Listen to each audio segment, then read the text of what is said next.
Chers auditeurs, chers téléspectateurs, bonjour et bienvenue à ce programme spécial consacré à un sujet qui défraie la chronique à Kinshasa en particulier et en République démocratique du Congo en général. Nous allons parler éclairage de la ville de Kinshasa, mais pas que, car nous allons revenir également sur notre sujet d'une importance nationale et historique, je veux dire, la délivrance des cartes d'identité aux Congolais. Pour en parler, je ne suis pas seul sur ce plateau. Je suis accompagné d'Israël Moutala de 7 sur 7.cd. Bonsoir Israël. Bonsoir Thierry Kambondi. Notre invité s'est invité, on va dire, dans l'actualité sans le vouloir, car c'est un opérateur économique de renom sur le continent qui a fait ses preuves partout dans le monde et particulièrement en Afrique. Lui, c'est Samba Batili. Il est le fondateur d'ADS Group, dont Solectra et Afritech sont les filiales.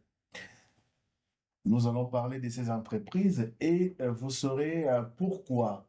Tout d'abord, vous avez suivi depuis un certain temps les réactions croisées du ministre national des Finances et du gouverneur de la ville de Kinshasa sur ce projet lié à l'éclairage de la ville de Kinshasa. Les lampadaires que l'on place un peu partout, on parle surfacturation, chacun se dédouane et tire la couverture de son côté, mais qu'en est-il très exactement de ces montants que les Congolais commentent sur les réseaux sociaux et qui énervent certains? Monsieur Samba Batili, bonjour. Bonjour.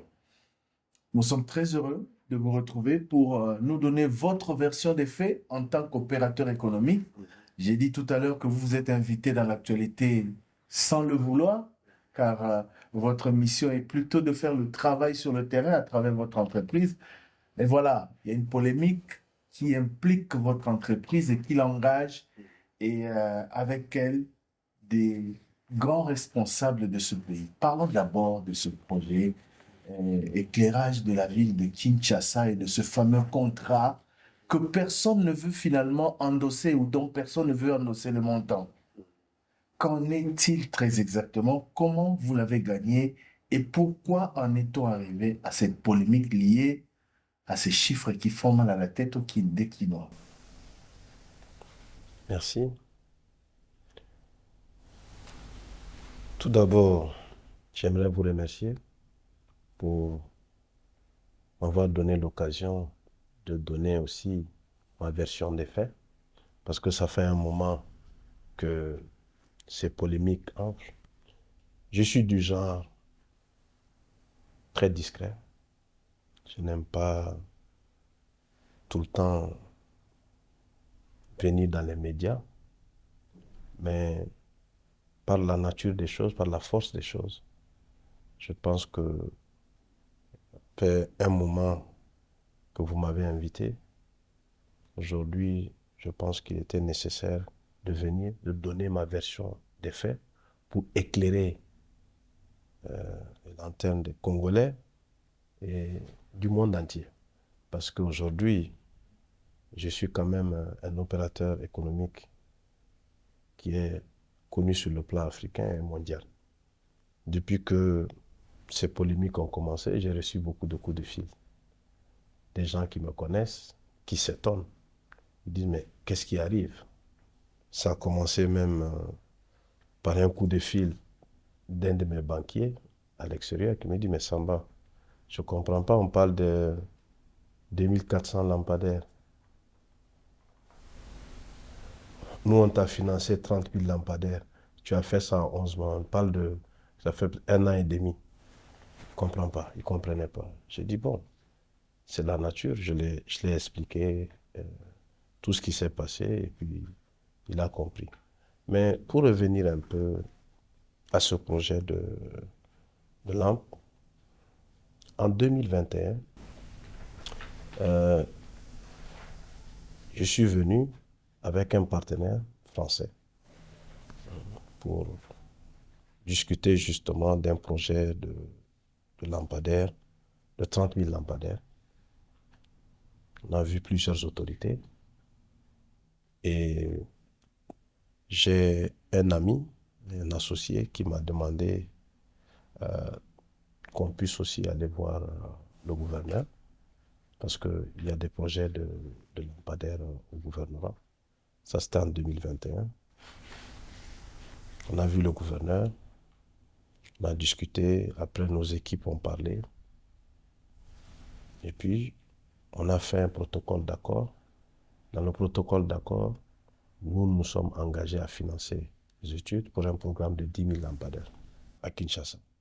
Nous nous sommes engagés aussi à faire un projet pilote à titre gratuit qu'on a fait.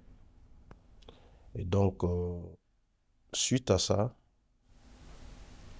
on a commencé les négociations en 2022. Ça, c'était en 2021. En 2022, nous avons négocié et puis nous avons fait une offre spontanée. Et puis, au finish, on a signé un contrat de 2594 lampadaires. Mais avant juste de poursuivre sur votre lancée, est-ce que votre entreprise avait les capacités financières et techniques pour prétendre électrifier et la ville de Kinshasa ou encore un projet plus vaste en milieu urbain ou périurbain? Avez-vous les capacités techniques et financières? Vous savez, mon entreprise, mon groupe ADS et sa filiale Solectra, nous avons installé plus de lampadaires que n'importe quelle société en Afrique. Je parle bien des sociétés africaines. Et on a installé presque 200 000 lampadaires à travers l'Afrique, dans une vingtaine de pays. Et le Congo, c'est le 21e pays. Je l'ai dit dans mon communiqué de presse. Je ne sais pas si vous avez suivi quand l'article est sorti. Et quand on nous accusait d'avoir détourné de l'argent. Quelqu'un qui détourne de l'argent ne fait pas le génie civil. Quelqu'un qui détourne de Mais l'argent. vous pouvez d'abord nous citer un pays où vous avez électrifié. En Afrique, c'est vague. Un pays concret avec un Je vous projet. cite 3 pays, pas un pays. Le Mali qui est mon pays, j'ai installé au moins 5 à 6 000 lampadaires. La Guinée, j'ai installé au moins 42 000 lampadaires. Je vous donnerai des documents avec les certificats d'exécution, de bonne exécution. Je vous donnerai tout ça. Si je prends le projet de 30 000 lampadaires, c'était un projet de à peu près 98 millions. 98 millions de francs CFA, de francs congolais ou de dollars. 98 millions de dollars. Et le projet que vous exécutez pour la ville est de combien de... Ici, on parle de 13 millions. Et ce projet, je l'ai exécuté en 11 mois et dans 304 localités, celui de la Guinée. Et ici, on parle de Kinshasa, de la capitale. On parle de 2594 lampadaires.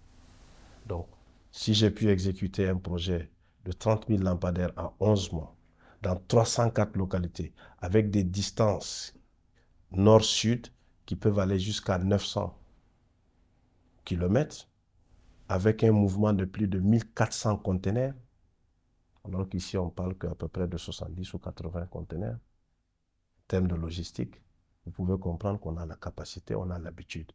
Le Congo n'est pas le premier pays où on a fait des lampadaires. Et pour la petite histoire, je n'étais pas venu pour un projet de 2500 lampadaires. J'étais venu pour un projet plus grand. Et c'est en attendant, parce que quand on vient dans un pays, on travaille sur des projets courts, moyens et long terme. Donc on s'est dit, bon, pour commencer, ça c'est un projet avec lequel on peut commencer. Sinon à la base, c'était même l'étude, c'était 10 000 lampadaires. On rappelle que vous êtes originaire du Mali, vous avez des entreprises installées un peu partout en Afrique et qu'ici, vous êtes arrivé il y a un peu plus de 5 ans et que vous avez progressivement pu installer votre entreprise ici également.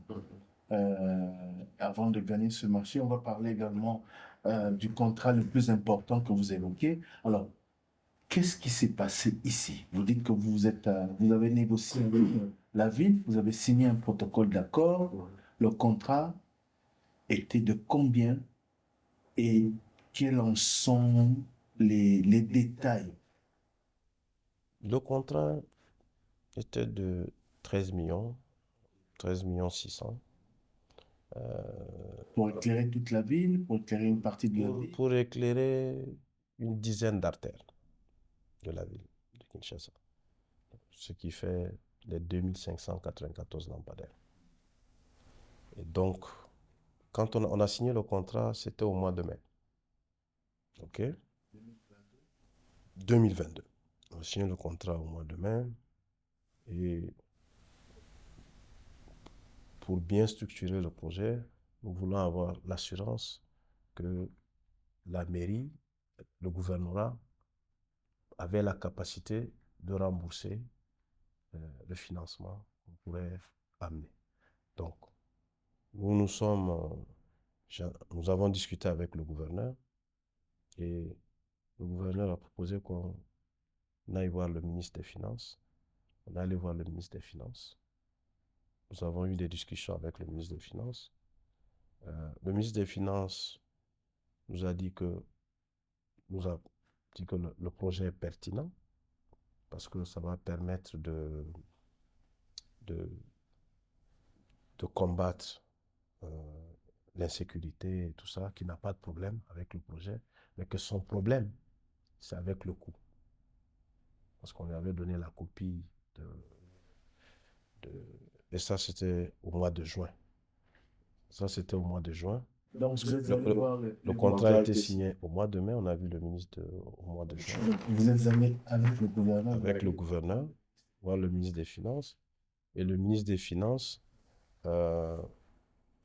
nous a clairement dit que son seul problème avec le contrat, c'est le prix. Parce qu'il venait, justement, il y a quelques jours, parce qu'il nous a dit, de signer un contrat ou de payer un projet où les lampadaires étaient en moyenne 1500, 2000 dollars.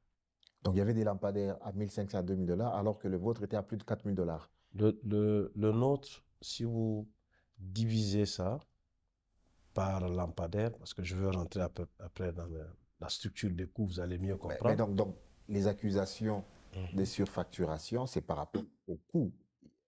Ces accusations là-bas sont légitimes. Des lampadaires à 1500, les vôtres à plus de 4000, qu'est-ce qui justifie cet écart de prix? Justement, c'est ce que quand le ministre a parlé de prix, il trouvait ça cher, j'ai dit, comparaison n'est pas raison. Parce que, j'ai dit au ministre, j'ai dit, vous avez un téléphone, je vois que c'est un iPhone. Le téléphone que vous avez, un iPhone, ça coûte 1200 et ça peut coûter jusqu'à 2000 en fonction de la capacité de la mémoire. C'est un téléphone, un smartphone. Mais vous pouvez aussi avoir un téléphone qui coûte 200 dollars. Un téléphone Techno ou un téléphone Itel, c'est dans ce coût-là. J'ai été distributeur de Samsung. Pendant une dizaine d'années, j'ai distribué le téléphone. Je sais de quoi je parle. OK? Donc, téléphone, il y a téléphone et téléphone. La différence entre un iPhone et un Techno, c'est la qualité, la capacité et tous les features qu'il y a sur le téléphone. Nos lampes, je vais être très transparent avec vous. Normalement, ça c'est des secrets professionnels, mais comme ici on est dans un souci de transparence, et je vais vous laisser aussi, après cette discussion, tous les documents, c'est-à-dire les factures, la preuve de paiement à travers la lettre de crédit, les paiements des différentes opérations autour de ce projet. Et par la suite, on peut aller aussi sur le terrain. Comme ça, vous allez aussi comprendre la différence de prix. Monsieur, on est où ici? Ici, nous sommes dans la commune de Kassarobo, précisément sur l'avenue Enseignement. C'est là où nous sommes. Le poteau que l'on voit ici est de combien de mètres? Bon, le poteau ici est de 7 mètres. Et nous regardons leur puissance de la lumière avec notre appareil luxomètre. Nous avons vu qu'il y a même il y a des poteaux qui font 3,5. Il y a d'autres qui font 1,5 seulement ici. C'est ce que nous voyons ici. Et l'idéal pour avoir une meilleure lumière ou un meilleur éclairage, c'est de combien? Bon, pour avoir un meilleur éclairage, on peut aller de 45 à 60 lux pour avoir un meilleur éclairage. Et selon les normes, quelle est la distance requise entre deux lampadaires solaires? Bon, entre deux lampadaires solaires, on peut faire 20 à 25 d'espace. Est-ce que ici, selon les calculs, les distances sont-elles respectées ou elles sont plus espacées ou moins espacées? Non, les distances n'est pas respectées parce qu'ils ont mis là, il y a mis 18, d'autres ils ont dépassé, ils n'ont pas respecté la distance. Ok. Même la distance qu'il y a entre les deux poteaux parallèles, ils n'ont pas respecté la distance. Parce que si nous prenons la route aussi, contenant la grandeur de la route, ils ont mis aussi, il y a une distance, on avait compté, c'est 8 mètres. 8 mètres. C'est déjà une erreur. Comme je l'ai dit lors de la discussion qu'on avait eue avec le gouverneur et le ministre au début du projet, il y a lampe et lampe. Comparaison n'est pas raison. Nous sommes entre deux communes, Makala et Selimba, sur la route Elengesa. Nous voyons là où Solectra a mis ses lampadaires solaires. Quand nous regardons, nous voyons qu'ils ont respecté la distance de 25 mètres à chaque poteau. Et nous voyons la longueur de leur poteau, c'est à 9 mètres de longueur. Dès presque 3 heures du matin, si vous regardez, vous allez voir qu'il n'y a pas la circulation. Comme les lampes sont fabriquées système intelligent, donc dès que ça arrive à 3 heures du matin, comme il n'y a pas la circulation, la lumière va un peu rebaisser. Mais dès qu'on arrive à 4 h 5 h quand il y aura la circulation, comme les lampes ont un système intelligent, c'est voir la lumière va encore augmenter ou bien monter à 100%. Nos lampes, d'abord, c'est des lampes qui sont le fruit d'une grande recherche faite par cette société, qui s'appelle Suna Design, qui a comme actionnaire une banque. BNP fait partie des actionnaires de cette boîte. Si vous voyez que BNP investit dans une société, une start-up, ça veut dire qu'elle a de la technologie où il y a une différence. Parce que si c'était une société qui fait des lampadaires lambda, je ne pense pas qu'ils seront investis. Ce n'est pas seulement la BNP seulement. Il y a d'autres grands investisseurs capitalistes, venture capitalistes, qui ont mis de l'argent dans cette boîte. Vous connaissez un peu les venture capitalistes. Ils mettent de l'argent quand ils pensent que la société dans laquelle ils mettent de l'argent a une technologie unique. L'unicité de la technologie de Suna, c'est qu'ils ont développé une batterie qui peut aller jusqu'à des températures extrêmes, 70 degrés chaleur et moins 40 dans le froid. Ça, c'est très important pour nos pays africains. Parce que, je vous ai dit tout à l'heure que depuis 2006, je suis dans les lampadaires. J'ai vu toute l'évolution des lampadaires. J'ai travaillé avec toutes sortes de sociétés, que ce soit américaines, européennes, asiatiques. J'ai une idée de ce que c'est un lampadaire. En 2015, j'ai commencé ce partenariat avec Suna. Et comment je suis arrivé à Suna? J'étais aux Nations Unies. En marge des Nations Unies, j'ai rencontré le patron de Sol. Sol, c'est, tout à l'heure je disais, c'est le pionnier des lampadaires en Afrique. Monsieur Alan Hurst, qui était le PDG de Sol, est venu vers moi, il m'a donné sa carte. Il m'a dit qu'il y a longtemps qu'il voulait concevoir. Parce que, pour la petite histoire, Sol avait installé plusieurs lampes en Guinée et moi je suis venu changer ces lampes-là à leur fin de vie. Donc, il avait déjà eu écho. On s'est retrouvé aussi sur un projet en Côte d'Ivoire, on s'est retrouvé au Mali. Donc, nos sociétés se connaissaient de nom, mais on ne s'était jamais rencontrés. Quand je le rencontre, il me dit que c'est dommage, je viens de le connaître, il vient d'aller à la retraite et il vient de vendre sa société Sol à une société française. Et qu'il aimerait que je rencontre le PDG de cette société qui est Thomas. Et que cette société, et il peut le dire sans hésiter, a la meilleure technologie de lampadaire au monde. Qu'il insiste à ce que je rencontre cette société. Parce que il sait qu'en Afrique, j'ai la capacité d'installation et que cette société a la capacité de fourniture. Et que notre tandem fera de nous les meilleurs en Afrique. Quelle est cette technologie que cette société française a qui fait de ces lampes? Justement, c'est sa batterie, c'est aussi tout l'électronique embarqué. Je disais que c'est des lampadaires intelligents. Parce que il y a un système. Je vous donnerai leur site, vous pouvez aller visiter, Suna Design. Vous allez comprendre. Le prix, moi, mon prix, en toute transparence, j'ai fait des transferts bancaires, donc il y a des preuves ici, c'est 1790 pour le LED, pour les panneaux et pour la batterie et tout l'électronique embarqué. Donc, Sans génie civil. sans génie civil, 1790. Donc, on ne parle pas de ces lampes à 1500. Je vous dis, de par mon expérience, les lampes qu'on vend à 1500, c'est des lampes qu'on paye à 400, 500. On n'est pas dans la même gamme. C'est comme si vous comparez une de chevaux avec une Mercedes. Et ça, vous allez le voir sur le terrain. Donc, moi, j'ai eu à vendre ces lampes-là. J'ai eu à vendre ces lampes-là dans le temps. Et aujourd'hui, avec mon expérience, je ne peux pas me permettre de vendre ces lampes. C'est une question de crédibilité. Parce que je ne suis pas que dans l'énergie solaire.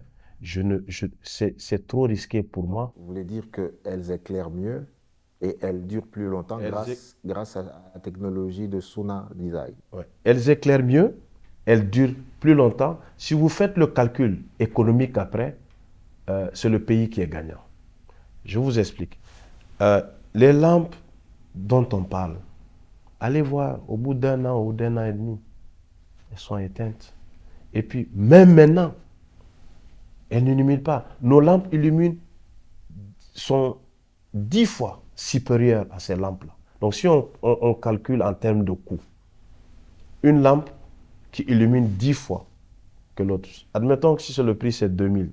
Parce qu'il y a eu 4 contrats, je vais en parler, que le gouvernorat a donné. Je vais aller prix par prix, caractéristique par caractéristique, vous allez comprendre, et sur le terrain. Si on parle de prix, la lampe qui a été vendue à 2100 au gouvernorat, cette lampe, elle illumine à 6 lux, quand nos lampes illuminent à 60 lux. Sur le terrain, on partira tout à l'heure avec un luxomètre, c'est digital. Devant vous, vous pourrez constater tout de suite ce que je dis. Donc, ça veut dire que pour les lampes qui coûtent 2000 $, par exemple, il en faut 10 pour avoir la même capacité qu'une seule de vos lampes. Voilà. Le calcul est vite Je suis fait. en train d'expliquer ça pour nos téléspectateurs, pour qu'ils comprennent un peu. Luc, c'est un peu trop savant. Ça veut dire qu'il en faut 10 pour la même lampe. Donc ça veut Qui dire coûte chez nous, dans les conditions actuelles, 4900. Parce qu'il faut savoir aussi que à peu près 56% du coût, c'est la douane et la TVA. Ça, c'est l'État. Donc, pour celle qui coûte 2000, s'il en faut 10, ça veut dire qu'au final, on doit payer 20 000 pour une lampe. Si on fait un calcul arithmétique, oui. Ouais. Vous savez, la plupart des pays africains dans lesquels nous avons travaillé, après les COP, beaucoup de pays ont pris des lois pour défiscaliser le solaire. Parce qu'on se rend compte, pour atteindre aujourd'hui l'accès universel en Afrique, le solaire joue un grand rôle. Parce que dans les villages, vous pouvez venir en 1 jour, 2 jours, vous électrifier avec du solaire. Parce que vous savez, nos pays, la plupart de nos pays ont beaucoup de soleil. Et donc, le solaire, pour nous, c'est la solution court terme. Parce que les barrages, ça prend 4 ans, ça prend 5 ans. Les autres, les turbines à gaz, ça prend 3-4 ans. Donc, mais au Congo, on n'a pas défiscalisé la nouvelle loi sur l'énergie, la déclaration du secteur énergétique. Justement, c'est là où il y a la confusion. Quand on a signé le contrat, nous, on a signé le contrat TTC en pensant que la partie taxe, c'est la TVA. TTC, toute taxe comprise. Donc, pour nous, on va payer un peu de taxes, c'est la TVA. La TVA, dans notre contrat, est de 1 886 à peu près. OK? Si tu divises ça par le nombre de lampadaires, ça fait à peu près 706 $ par lampe. TVA seulement. 16%. Maintenant, la douane, transit, les frais portuaires, aujourd'hui, s'élèvent à 3 700 et quelques mille. Okay? TVA 1,8 million, douane 3,7 millions. Qu'en est-il du coût réel du projet? Ici, j'ai noté, c'est-à-dire 1 800 000, pour être exact, 1 887 040. Si vous divisez ça par le nombre de lampadaires, 2594 lampadaires, ça fait 728 par lampadaire. La douane, transit, surestarie, frais portuaires, caution, 3 739 000. Si vous divisez par 2594 lampadaires, ça vous fait 1441.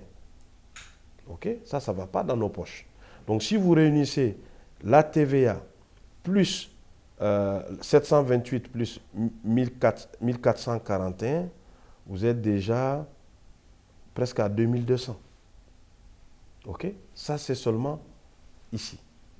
Maintenant, le prix du lampadaire, c'est-à-dire lampe, batterie et panneau, 1790 €.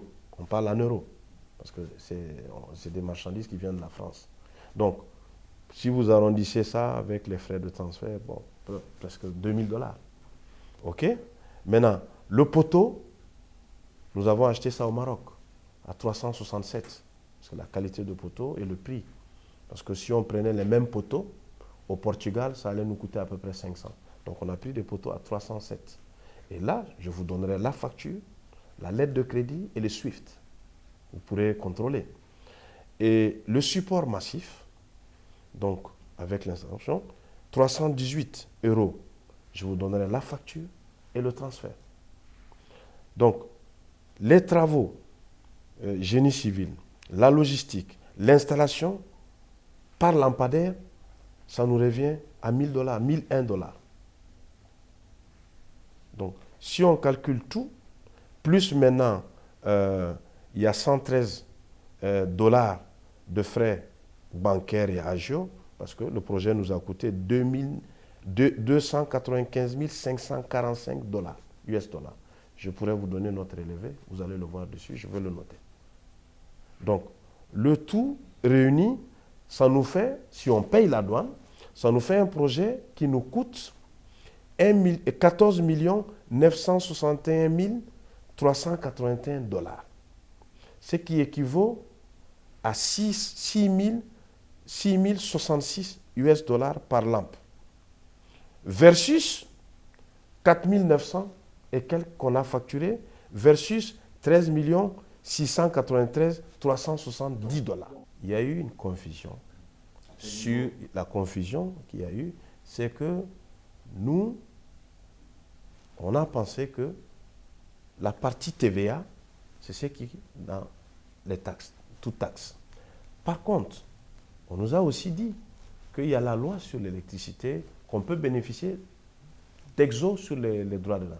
La preuve. Donc la notion la de preuve, taxe, vous l'avez confondue à la notion de hors taxe. Voilà. Parce qu'on ne pouvait pas parler d'hors taxe, Parce que d'habitude, dans beaucoup de pays où nous opérons, nous faisons des offres hors taxes. Mais ici, on nous a dit qu'il faut qu'on paye au moins les taxes, la TVA. Donc c'est pour ça qu'on a fait TTC. La loi de 2014, la confusion dit que la loi est votée, mais les textes d'application ne sont pas en vigueur. OK? Bon, ça c'est notre premier projet au Congo. C'est le premier projet qu'on a eu. Donc, on n'a pas toutes ces informations. On a les informations des acteurs avec qui on parle. La preuve, je vous donnerai, nous avons fait une demande et la demande a été transmise par le gouvernorat aux différents ministères. Et puis, il y a eu un blocage à un moment. Après discussion, on a eu l'exo. Vous avez eu l'exonération. On a eu l'exonération. Qui n'a pas été... Qui n'a pas été appliquée. Parce qu'après, il y a eu un blocage. Parce que si l'exo avait été appliqué, on ne serait pas là aujourd'hui. Parce que, pour la petite histoire, quand on signe le contrat, on nous paye 30%. Quand on nous paye 30%, on fait tout le génie civil et tout le génie civil réalisé, ça équivaut à peu près à 35% du contrat. On fait la réception, tout, du génie civil. Au bout de 2 mois et demi, contrat signé en juillet, avance reçue le 22 juillet. Quand on arrivait vers le 15 septembre, on avait déjà fini, 15 novembre, on avait déjà fini le génie civil. C'est là où on a pris la décision d'aller faire la réception à l'usine, conformément au contrat.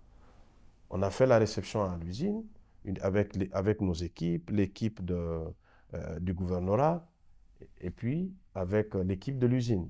Je vais vous donner tout à l'heure le PV de réception qu'il y a eu à l'usine. Et suite à ça, on a embarqué les équipements. Janvier 2023, les équipements commençaient déjà à venir à Matadi. Donc, si vous prenez 2 mois et demi, presque 3 mois, pour les travaux de génie civil, 2 à 3 mois de shipment, de transport, on est à peu près entre 5 et 6 mois. Et le contrat, c'était un contrat de 10 mois. Et nous, en âme et conscience, on savait que c'était un projet qu'on pouvait terminer en 7 mois. Parce qu'à partir du moment où vous avez fait le génie civil, quand vous amenez les équipements, c'est une question de 1 mois. Pour la petite histoire, Elenguesa, les 200 lampes qu'on a sorties pour installer, on a installé Elenguesa en 2 jours. Et Elenguesa, quand il fallait inaugurer Elenguesa, on nous a dit, bon, vu que l'exo prend un peu de temps, sortez les marchandises pour qu'on puisse inaugurer la route en même temps avec les poteaux. On s'est exécuté, on a dépensé à peu près 180 000 $ pour sortir, ce qui équivaut à peu près à 900 $ par lampe. On a installé et je pense que notre problème a commencé à partir de là. Parce que le jour où on a allumé Elenguesa, tous les concurrents ont compris que nos lampes sont 10 fois plus supérieures. J'ai eu même un commentaire d'un technicien qui m'a dit que Samba, vraiment, vos lampes sont différentes de ces lucioles qu'on nous a installées. Lucioles, il m'a dit. Et vous allez le constater sur le terrain. Nos lampes sont 10 fois supérieures à ces lampes. Et donc, on ne peut pas comparer ce qui n'est pas comparable. Moi, là où on est aujourd'hui, on ne peut pas se permettre de mettre des lampes. Je suis venu au Congo pour travailler au moins 10 ans. Je ne peux pas faire un projet qui va me rattraper dans 1 an, dans 2 ans. Mieux, dans notre offre, nous sommes les seuls, parmi les 4 fournisseurs, qui a proposé des kits de maintenance. On a des nacelles qui vont jusqu'à 12 mètres parce que nos poteaux sont à 10 mètres, avec des groupes électrogènes, des motopompes, des cracheurs, avec des cuves d'eau pour pouvoir nettoyer. Parce que c'est là aussi, tu sais que une société a de l'expérience ou pas. Parce que tu ne peux pas faire un projet solaire sans penser à la maintenance. Nous avons eu à travailler sur plusieurs projets.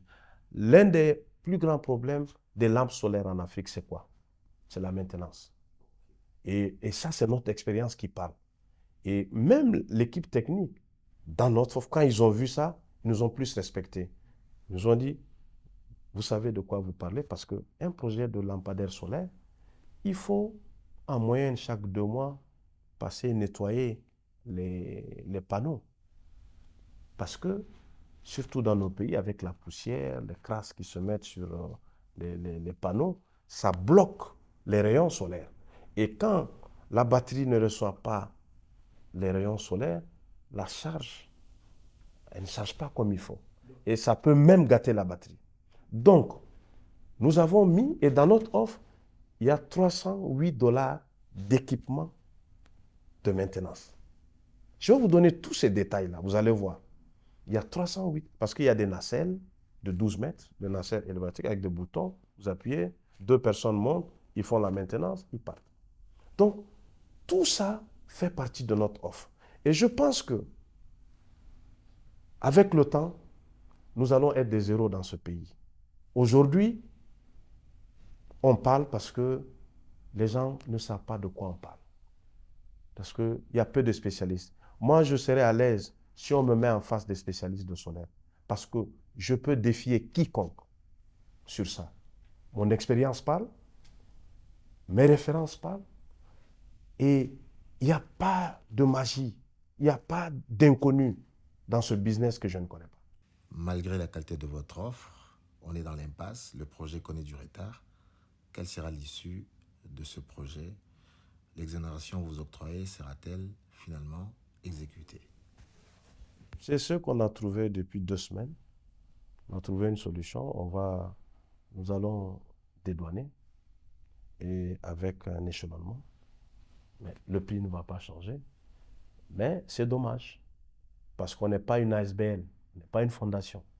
Et même si j'ai une fondation, parce que pour la petite histoire, quand je suis venu au Congo, quand j'ai créé mon groupe, j'ai créé toutes les filiales, j'ai créé aussi ma fondation, Fondation Volontaire d'Afrique. Et pour revenir même sur la fondation, j'ai eu à envoyer 2 conteneurs de moto que j'ai voulu offrir à un projet de jeunes. Mais jusqu'à présent, c'est un don que j'ai fait. Jusqu'à présent, les conteneurs sont au port. Ça devait normalement bénéficier d'Exo. On a tourné. Jusqu'à présent, et les conteneurs sont au port. On avait même promis, on m'avait présenté une dame avec qui on devait travailler sur des mototaxis pour les femmes. Et imaginez-vous quelque chose que j'ai offert, un don. Et ce n'est pas le seul. J'ai aussi offert des terrains de basket ici, avec la NBA, qui m'a coûté 250 000 $.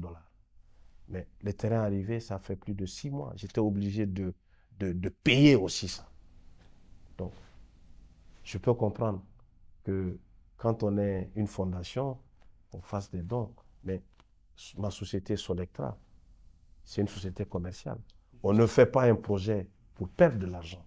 C'est ça la difficulté de ce projet et le vrai problème de ce projet, parce qu'on parle de détournement.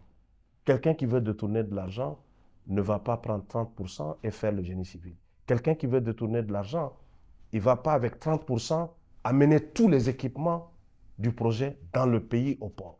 Quelqu'un qui veut détourner de l'argent, il ne va pas garder pendant 1 an et demi tous ses employés, je continue de les payer. Donc, quelqu'un qui veut détourner de l'argent, il prend de l'argent, il part. Et moi, on parle de 13 millions. 13 millions. Rien que ce que j'ai mis en billets d'avion et en jet privé pour venir ici, ces 5 dernières années, ça dépasse 13 millions. L'hôtel où on est aujourd'hui, au Tana, demandez à la réception. Je suis à plus de 2 800 000.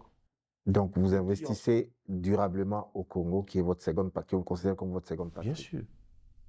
Sinon, je ne serais pas là. Vous voulez la vérité? On ne peut pas donner à boire à un cheval qui n'a pas soif. Les gens qui sont les commanditaires de toute cette polémique sont connus. C'est des concurrents dans plusieurs projets. Et ces concurrents ont réussi à drainer avec eux des politiques, des gens de l'administration, pour atteindre leur but. J'ai été informé, pour la petite histoire, avant que le premier article qui sort un dimanche, je crois il y a à peu près 2 mois. J'ai un ami que j'ai connu à Bruxelles. Il est venu chez moi. Il avait insisté ce jour-là à me voir. Il est venu à la maison. On a discuté. Il m'a dit, Samba, j'ai participé à une réunion hier. Les gars ont décidé de t'abattre. À partir de la semaine prochaine, il y aura article sur article. Tu as un problème. Ils ont l'information avec ton projet solaire. Ils vont commencer par ça. Mais le but recherché, c'est de bloquer ton projet de carte d'identité. Parce que le projet solaire, on sait que c'est un petit projet pour toi. Mais le projet qu'ils veulent bloquer, c'est le projet de carte d'identité. Mais avant qu'on en arrive au projet de carte d'identité, mais pourquoi alors le nom du ministre des Finances a été mêlé à cette affaire? Vous pouvez nous dire quel a été son rôle ici? Il a laissé passer votre projet comme une lettre à la poste? Comment a été, voilà, est-ce qu'il a joué son rôle de ministre pour vérifier si votre contrat était en règle? D'abord, dans le contrat, le ministre des Finances n'est pas impliqué. Le contrat est signé entre Solectra et le gouvernorat de la ville de Kinshasa. Alors, le ministre n'est pas signataire. Comment est-ce que son nom se retrouve dans cette affaire? Pour la petite histoire, quand nous avons commencé à discuter avec le gouverneur, le ministre n'était pas ministre des Finances. Nicolas Cazet n'était pas encore ministre des Finances. Quand on a commencé la discussion avec le gouverneur. Comment se fait-il alors que son nom soit mêlé à cette affaire? Vous savez, ça c'est la politique. Moi, je ne fais pas de la politique. Je fais des affaires. C'est pour cela, depuis 2 mois, je n'ai pas réagi, à part le communiqué de presse que j'ai fait, parce que quand l'article est sorti, j'ai un banquier qui m'a appelé. Il m'a dit, Samba, nous on t'accompagne, on te connaît, on a travaillé avec toi, on t'a prêté plus de 200 millions de dollars, tu as remboursé. Je peux vous donner la preuve aussi de ce document, avec un document de la banque qui dit qu'ils m'ont prêté plus de 251 millions de dollars et j'ai remboursé. Écoutez-moi très bien. Ce banquier m'appelle, il me dit, mais Samba, je vois des articles, c'est pas bon. C'est pas bon ce que je vois. Je sais que c'est pas vrai parce que je te connais. Nous, on t'a financé beaucoup de lampadaires. Ça a été remboursé et tu as fait le boulot. Je pense qu'il faut réagir. Parce que autour de moi, mes amis et certains associés m'avaient dit non, ne réagis pas, il ne faut pas répondre par ça. Laisse, ça va passer. J'étais dans cette optique. Mais quand mon banquier m'a appelé le soir, le lendemain, j'ai appelé mon équipe de communication. On a fait ce communiqué de presse parce que l'accusation est grave. On parle de détournement. C'est comme si vous voyez l'article, je vais vous donner une copie de l'article. Samba Bachili, le PDG de Solectra, bloqué à Kinshasa, il aurait pris 13 500 000. Voilà. Comme si j'ai pris 13 500 000, je suis parti avec. Donc, c'est pour ça que j'ai réagi. J'ai réagi pour démontrer que je n'ai pas pris 13 500 000. J'ai d'abord pris 4 millions, conformément à tout contrat, 30%. J'ai fait le boulot jusqu'à hauteur de 35%. Avec ces mêmes 30%, vu qu'on avait sécurisé avec une lettre de crédit, tous les produits sont arrivés en République démocratique du Congo. On ne peut pas parler de détournement. Les produits sont arrivés. Là où on en est aujourd'hui, c'est très simple. On est arrivé à une décision. On sort les équipements la semaine prochaine, on les installe. Je vous invite, dans les jours à venir voir ces lampes dans plusieurs artères.